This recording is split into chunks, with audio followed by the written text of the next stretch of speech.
Saludos y bienvenidos una vez más, jóvenes de séptimo grado. En esta oportunidad te voy a socializar la semana número 25 de Ciencia, Salud y Medio Ambiente.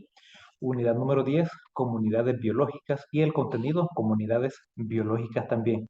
Al final también te socializo la actividad resuelta de la comunidad de fauna invertebrada. ¿Qué debes saber? Recordad, tenés que ir haciendo siempre una síntesis de la información. Introducción. Una comunidad está conformada por grupos de poblaciones de diferentes especies que interactúan en un mismo espacio y tiempo. Además, puede ser tan pequeña como todos los organismos que viven en un tronco de un árbol en descomposición, o tan grande como todos los organismos que habitan en un bosque. Junto con el ambiente físico, constituyen un ecosistema. Las comunidades poseen características propias, composición o diversidad, estado de sucesiones, estabilidad y estructuras tróficas.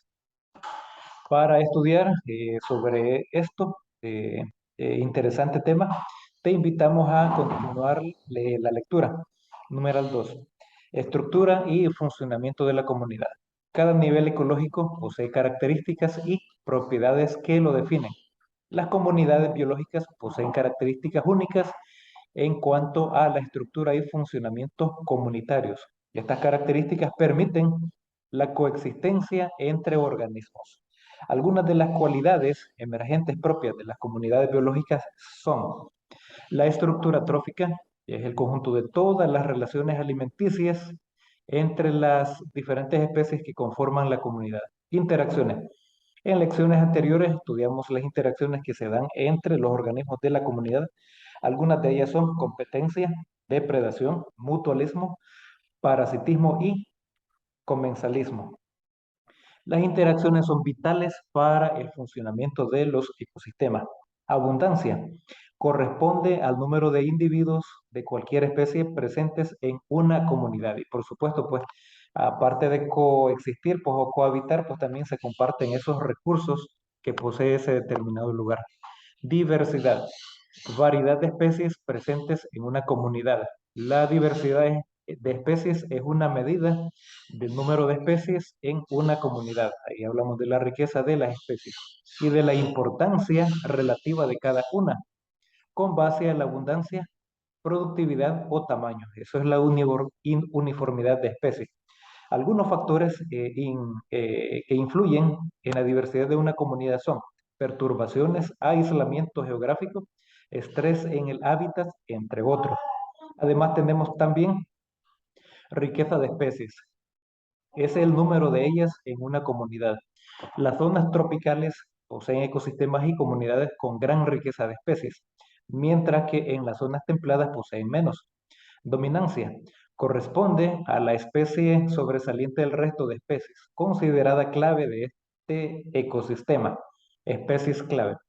Aunque se encuentren en cantidad pequeña, son esenciales para el funcionamiento de los ecosistemas y el establecimiento de la constitución de las especies.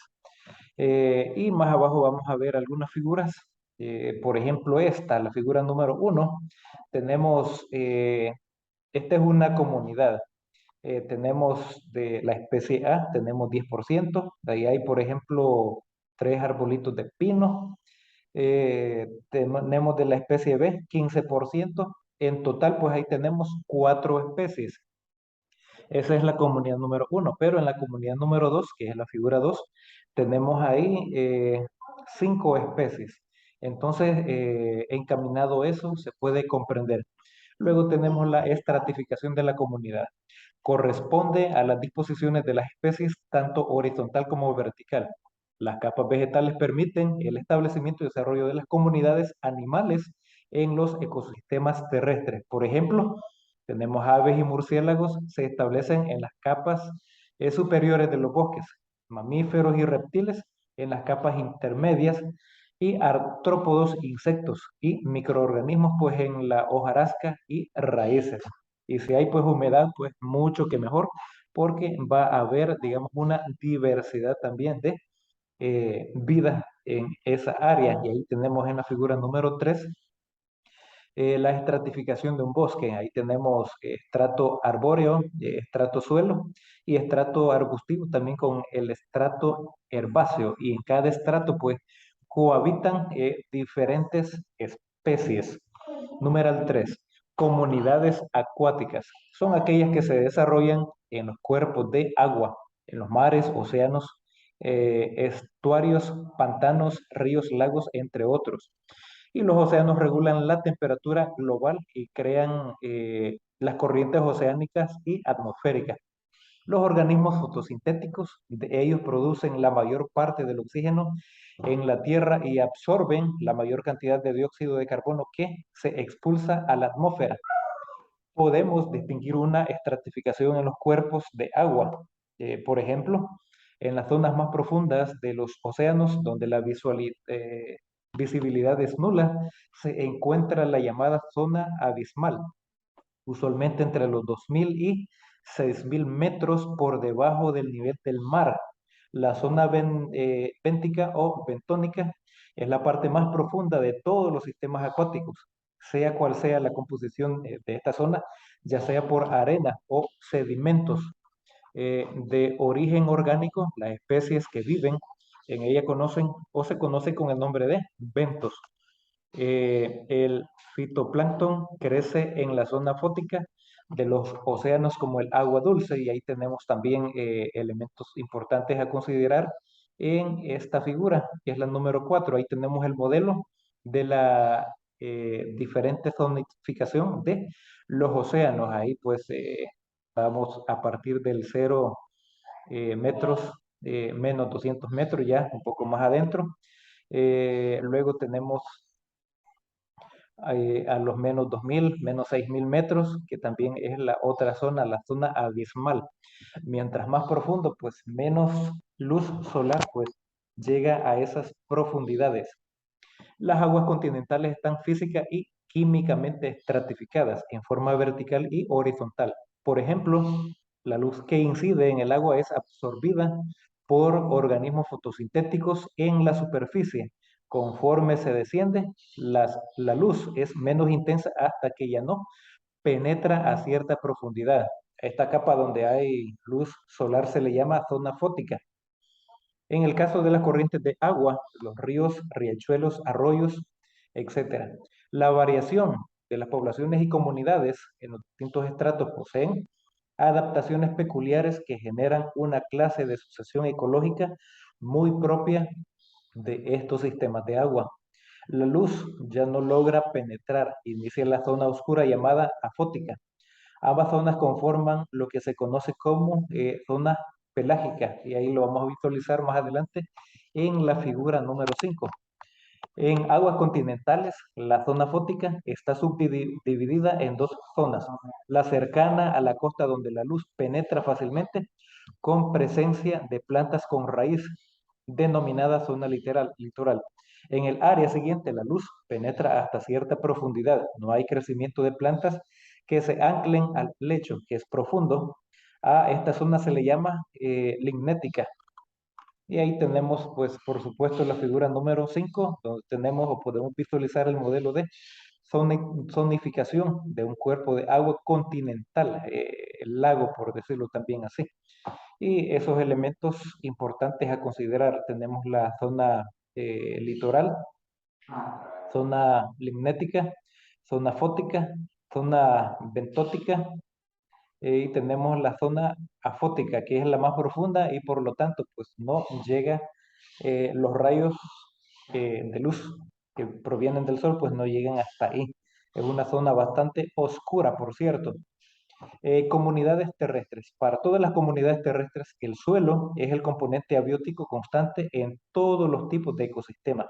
Además, a diferencia de los océanos, estos ecosistemas son fragmentados o en continentes e islas, todo rodeado por los mismos océanos, que son una barrera infranqueable para gran número de animales y plantas. Como resultado de este aislamiento, los organismos se han convertido en algo particular de cada continente o área. Estas zonas de flora y fauna se llaman regiones biogeográficas. Los principales grupos de ecosistemas terrestres se agrupan en biomas, los cuales reciben sus nombres particulares y sus características físicas y climáticas propias, así como por su vegetación predominante. Tanto ecosistemas como biomas deben su distribución en gran medida al clima, y ahí está la palabra clave. Tenemos la palabra marcada con fondo amarillo, siendo con frecuencia la temperatura y la precipitación. La temperatura, pues, caliente, frío o una temperatura intermedia. Y la precipitación, pues, que es la lluvia, cuando cae, digamos, el vital líquido, ya sea en cualquiera de las eh, fases, por decirlo así, o estados. Los factores clave para determinar la clase de comunidad terrestres que pueden existir en una región en particular. El bosque tropical perennifolio, los árboles conservan sus hojas durante todo el año. Por ejemplo, es la formación ecosistémica terrestre más diversa del planeta. Un ejemplo de estos bosques es el bosque El Imposible, que está ubicado en El Salvador, por supuesto, en el departamento de Ohuachapán. Cada bioma está caracterizado además por los microorganismos, los hongos y los animales que están adaptados a su particular ecosistema. Los biomas no poseen fronteras marcadas entre sí. Por otro lado, dentro de ellos sí pueden existir áreas que se consideran fronteras entre un tipo de ecosistema y otro, llamadas eh, ecotonos. No solo los bosques forman estratos. En praderas, sábanas o chaparrales también hay una estratificación vertical que parte de las gramíneas más espícuas o conspicuas, siguiendo con las herbáceas, hierbas de hoja ancha. En el nivel más bajo está la capa de hojarasca y por último las raíces. Una vez jóvenes que han elaborado ese breve resumen o síntesis y habiendo dibujado algunas figuras de esas también, se va a pasar al ponte prueba. Ahí tenemos la clave de respuesta también.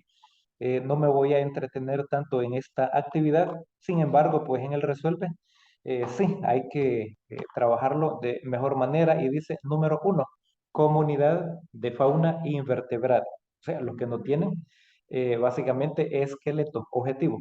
Comparar la variación de una comunidad de fauna invertebrada presente en una planta con flores y una planta sin flores en el jardín de mi casa. Materiales que vas a utilizar, esto lo vas a visualizar, pues los materiales que vas a necesitar, el cuaderno, lápiz y calculadora. Recordar, lo vas a hacer si tienes un jardín, lo vas a hacer ahí, ahí hay una respuesta sugerida. Y procedimiento, y se pregunta, con la actividad trataremos de contestar esta pregunta, ¿cómo varía la comunidad de fauna invertebrada presente en una planta con flores y una planta sin flores en el jardín de mi casa? Pues ustedes saben, jóvenes, señoritas, caballeros de séptimo grado, que los invertebrados generalmente visitan más a las plantas con flores. ¿Por qué? Ah, porque necesitan esa miel, ese néctar y también el polen lo necesitan, entonces hay más. Ahí pues se pueden visualizar mariposas, abejas, avispas, hay diferentes especies de avispas e inclusive también hay otro tipo de seres vivos, pero como estamos limitándonos a los invertebrados, esta es una respuesta sugerida y en la 1.2 también tenemos acción. Pasamos a donde se van a comparar los resultados y ahí aparecen algunas preguntas que dicen, reflexión, elabora una conclusión tomando en cuenta las preguntas a continuación. ¿Cuál planta presenta más diversidad de fauna invertebrada? Pues las plantas con flores. Las plantas contienen néctar y este constituye un alimento para una gran variedad de invertebrados, especialmente voladores, en ese caso, pues. Y la siguiente pregunta dice, ¿qué factores crees que influyen sobre la variedad de fauna invertebrada presente en cada planta? Y ahí tenemos también la respuesta sugerida, jóvenes. Hay estructura trófica, que es el conjunto de todas las relaciones alimenticias, por la sobrevivencia. Están las interacciones también como la competencia, depredación, mutualismo, parasitismo y comensalismo, etcétera. Ahí tenemos la abundancia y de eso también depende de la diversidad de las especies que se pueden tener marcadas territorialmente territorialmente, digamos, en un área definida. Y por ende, pues se tienen que compartir los recursos para poder sobrevivir. La alimentación, pues, es básicamente el proceso por el cual se obtiene la energía y pues los invertebrados pues no son la excepción. Necesitan alimentarse. ¿Cuál es la función de los invertebrados observados? Pues la función es alimentarse, polinizar, controlar también las plagas y nutrir el suelo. Ya son básicamente como de las ideas principales. Luego tenemos el modelo de la tabla de la observación y este es un pequeño ejemplo de lo que van a hacer.